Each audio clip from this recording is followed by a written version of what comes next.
வெங்கடேசன் நேற்று என்ன சொல்றாருன்னா, அதிமுக 10 ஆண்டு காலம் ஆட்சியில் இருந்தாங்க, ஆனா ஒரு முறை கூட வந்து சட்டமன்றத்தில் தீர்மானம் நிறைவேற்றல அப்படின்னு. இல்லை, அதான் ஒரு பொய்யை மறைக்கிறது 9 பொய் சொல்லுவாங்க. இது சட்டமன்றத்தில் நிறைவேற்ற தீர்மானம் கிடையாது. இது வந்து அந்த இடம் அது வந்து கீழே தான் விமான நிலையம் வருகிறது. அந்த விமான நிலையத்தை காண இடம் சுற்றி வரணும்னா, அந்த விமான நிலையத்துக்கு வரணும்னா 8 கிலோமீட்டர் 12 கிலோமீட்டர் வர வேண்டியிருக்கு. எனவே அது இல்லாமல் அப்படி வரும்பொழுது நிறைய இடங்கள் எல்லை எடுக்க வேண்டியிருக்கு. இடம் அந்த பைபாஸ் சாலையிலேருந்து சுற்றுச்சாலை அமைக்கணும். அதில் நிறைய குடியிருப்புகள் வேற இருக்குது. அதுவும் பட்டியலின மக்கள் இருக்கிறாங்க. அவங்கள காலி பண்ண சொன்னால் அண்டர் பாஸ் முறையில் அதுக்கான இடம் எடுக்கப்பட்டு எல்லாம் பூர்வீக பணம் எல்லாமே முடிந்து விட்டது. அதன் இருந்த மத்திய தூவியுடைய சட்டமன்ற உறுப்பினர் பிடிஆர் பழனிவேல் தியாகராஜன் அவர்கள் மந்திரி ஆன உடனே பெற்றவுடன் மதுரை விமான நிலையத்தில் வந்து விமான நிலையத்தில் உங்களை மாதிரி ஊடகங்கள் தான் நீங்கள் கேட்டீங்க,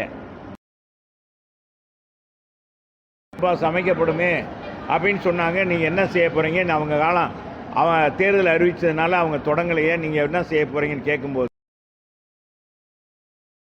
2 மாதத்தில் பூமி பூஜை நடக்கும். எங்கள் ஆட்சியிலேயே அது அண்டர் பாஸ் கொண்டு வரப்படும் சொன்னார். இதுக்கு வெங்கடேசன் என்ன பதில்? நிறைய வணிக சிலிண்டர் விதானதுனால நிறைய சிரமங்கள் காரணம் கிடையாது. சேமிப்பு அதிகமாக நம்ம பண்றது இல்லை இந்தியாவில். அது எங்களுக்கு தெரிஞ்ச பத்திரிகையில் பார்த்து சிலிண்டர் தட்டுப்பாடு நிச்சயமாக இருக்காது. செயற்கையான முறையில் யாராச்சும் அதை பதுக்குனாங்கன்னா அவருடைய லைசன்ஸ் ரத்து பண்ணப்படும் அப்படின்னு நம்ம மத்திய அமைச்சர் சொல்லியிருக்காரு. பாரத பிரதமர் மோடிஜி அவர்கள் தமிழகத்தில் இந்த எரிவாயு கேஸ்னால மக்களுக்கோ ஹோட்டலுக்கோ எந்த பாதிப்பு வரக்கூடாது என்பது தான் அவருடைய எண்ணம். இது வரைக்கும் பாதிப்பு இல்லை. இது சில உரிமையாளர்கள் தவறு செய்தவங்க நம்மகிட்ட வாங்குறாங்க, ஹோட்டலில் போய் சாப்பிட்டா. இதை ஜிஎஸ்டி வாங்கும்போது நம்மகிட்ட வாங்கிட்டு அந்த பில்லை கொண்டு போய் அவங்க கணக்கு காமிக்கிறது இல்லை. ஜிஎஸ்டி அதில் இருக்கிற ஒரு அமௌண்ட் வேற, ஆனால் அங்கே போடியாக அவங்க வந்து குறைவாக காமித்து நிறைய மோசடி நடந்திருக்கு. இது மூலமாக கோடி ரூபாய் கண்டுபிடிச்சிருக்காங்க. இது அடிப்படையில் யாராருக்கு அவங்க தவறு செஞ்சால் அந்த ஹோட்டலுக்கெல்லாம் நோட்டீஸ் அனுப்பியிருக்காங்க. இதுவும் கூட இருக்க எந்த ஹோட்டல் உரிமையாளர் எந்த மாவட்டத்தில் நடந்துச்சுன்னு எங்களுக்கு தெரியாது. இதுவும் பத்திரிகையில் இதுலேயும் வந்தது தான், டிவிலையும் வந்தது தான் சொல்கிறேன் நான். அதெல்லாம் அதான் கட்சி இல்லைங்க. மற்றது நான் கேட்கறது அதை பற்றியெல்லாம் இல்லை. வேற எதுவும் கேட்குறீங்களா? 17ஆம் தேதி அதிமுக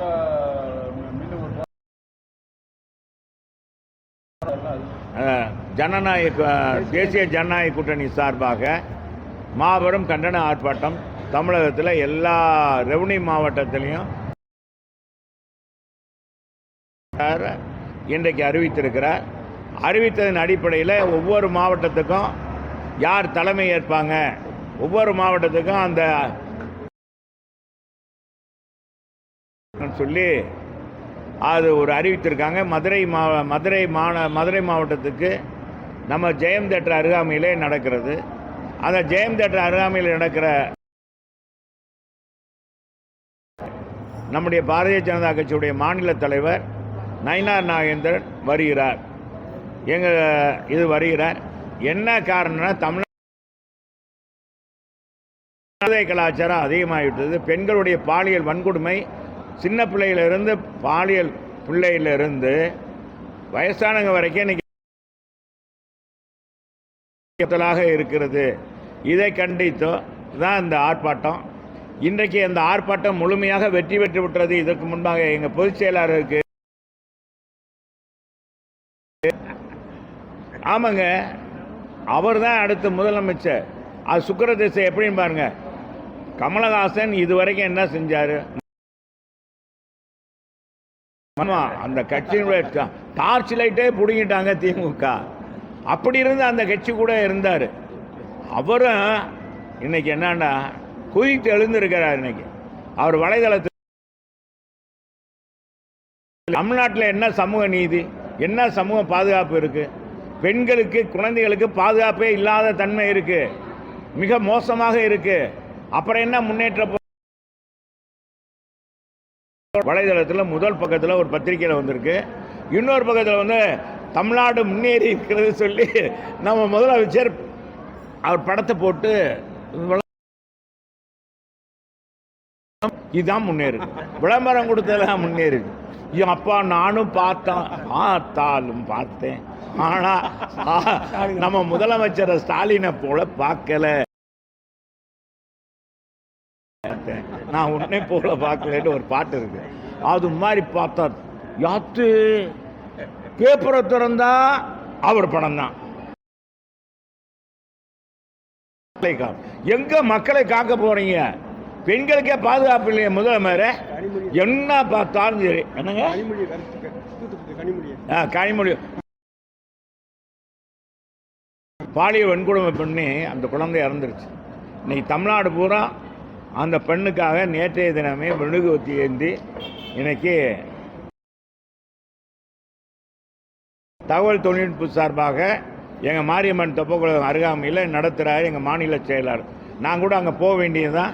இன்னைக்கு இந்த நலத்திட்டங்கள் அர்ப்பணிக்கணும். எங்கள் புரட்சித்திலே அம்மாவுடைய பிறந்தநாளை முன்னிட்டு இவங்களுக்கெல்லாம் இந்த நலத்திட்டம் கொடுக்கணுன்றதுக்காக வந்திருக்கோம். அதனால தான் நான் அங்கே போக முடியல. இன்றைக்கி ரொம்ப மோசமாக சட்ட ஒழுங்கு ரொம்ப ரொம்ப மோசமாக இருக்குது. ரொம்பவும் அந்த கூட்டணியில் கட்சியில் இருக்கிறவங்களே இன்னைக்கு கமலஹாசனே இன்னைக்கு எவ்வளவு அவர் பொறுமைசாலியாக இருந்திருக்காரு பாருங்க. எந்த அளவுக்கு இந்த பாலியல் வன்கொடுமை தமிழகத்தில் நடக்குது, பெண்களுக்கு எவ்வளோ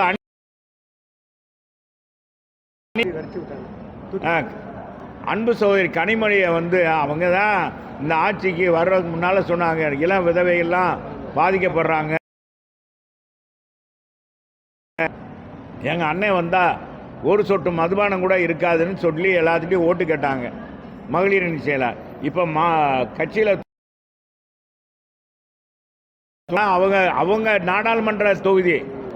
அவங்க நாடாளுமன்ற தொகுதியிலேயே தூத்துக்குடியில் அவரே விரட்டிட்டாங்க. அவங்க போய் இறந்த பொண்ணு வீட்டுக்கு போய் துக்க விசாரிக்க போக, இந்த காரணமே நீங்கள் தான், உங்கள் அண்ணன் ஆட்சி தான், நீ போமா முதல்ல வெளியே போ அப்படின்னு சொல்லி அதை பாதுகாப்பாக கனிமொழியை கூட்டி வர்றதுக்கே இந்த இதுக்கு கனிமொழியை காப்பாற்றுறதுக்கு இவ்வளவு தூரம் சிரத்தை எடுக்கிற காவல்துறை ஏன் இந்த போதை ஆசாமிகளை பிடிக்க மாட்டேங்குது? ஒரு டவுட்டா இருக்கு. என்னன்னு தெரியலையே, என்ன மாயம் மந்திரம்? இன்னைக்கு தமிழ்நாட்டில் அடுத்த தலைமுறை எப்படி வருமோ அப்படின்னு அச்சமா இருக்குங்க. இந்த ஆட்சி தொடர்ந்து அவ்வளவுதான். நான் சொல்ல ஆண்டவனால கூட இந்த தமிழக மக்களை நம்ம காமாற்ற. நம்ம அப்துல் கலாம் ஜனாதிபதி, முன்னாள் ஜனாதிபதி மறைந்த அப்துல் கலாம் சொன்னார் இல்லையா, இளைஞர்களே கனவு காணுங்கள், நீங்க வல்லரசாக்குறது. போதை மாநிலமாக தமிழ்நாடு தான் இளைஞர்கள் அதிகமாக இருக்கிற மாநிலமாக இருக்கு. எனவே அதுல மாற்று கருத்து எதுவும் இல்லை. அதுக்கானதுதான் இன்னைக்கு நடக்குது. எல்லாம் எங்க பார்த்தாலும் அதுக்கான. விஜய் கூட்டணிக்கு வந்தா என்டிஏ மேலும் வலுப்பெறும்னு நினைக்கிறீங்களா சார்? என்னங்க நீங்க இதெல்லாம் நீங்க தான் கேட்டீங்க, நான் சொன்னேன். எங்க கட்சி மக்கள் பொதுவாக கூட்டணியை வச்சு வாக்களிக்கிறவங்க கிடையாதுங்க. அந்த ஆட்சியை நடத்தின ஆட்சியினுடைய நன்மை தீமைகளை அலராய்வாங்க.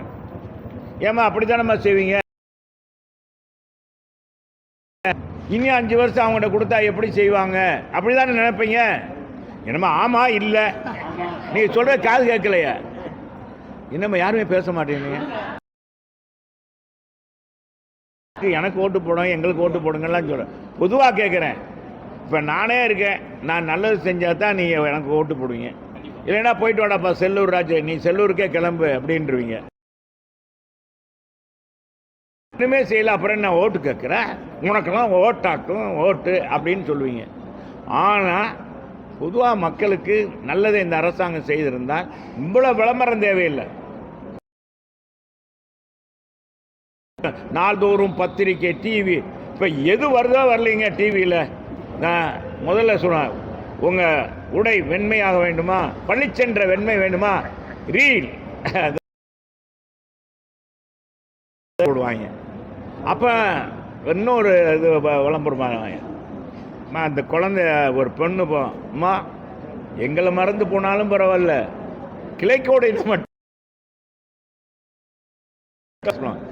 எந்த அப்போ பார்த்தா அந்த விளம்பரம் வந்துச்சு. இப்போ பார்த்தா எதோ எடுத்தாலும் நம்ம முதல்ல வச்ச விளம்பரம் தாப்பா. அப்படியே என்ன அதிகமான இது பூரா மக்களுடைய வரி பணம் தான். இது போக இது மக்களுக்கு கொடுக்க கோடை விடுமுறை பரிசு 2000 ரூபா அப்படி இப்படின்னு கொடுத்து ஏற்கனவே சும்மாவே வரி போடுவாங்க. இனி இதையும் கொடுத்து இன்னத்த வரி தீட்ட போறாங்க.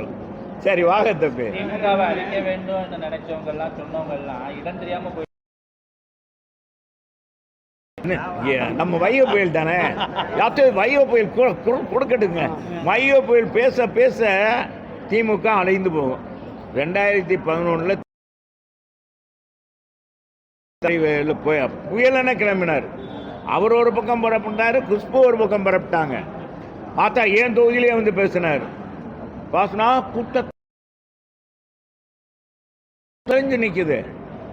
நாம அவ்வளோதான்டாப்பா, நம்ம அவ்வளோதான் காலின்னு நினச்சேன்.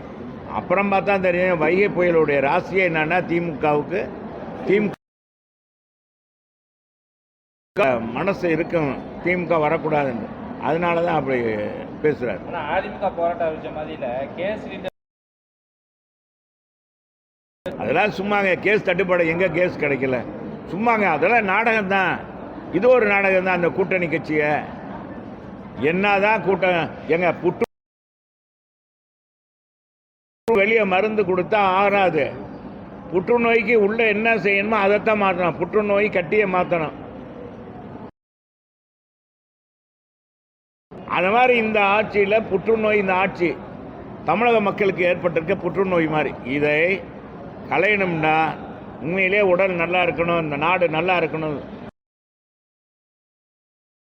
போதையில்லா மாநிலமாக இருக்கணும்.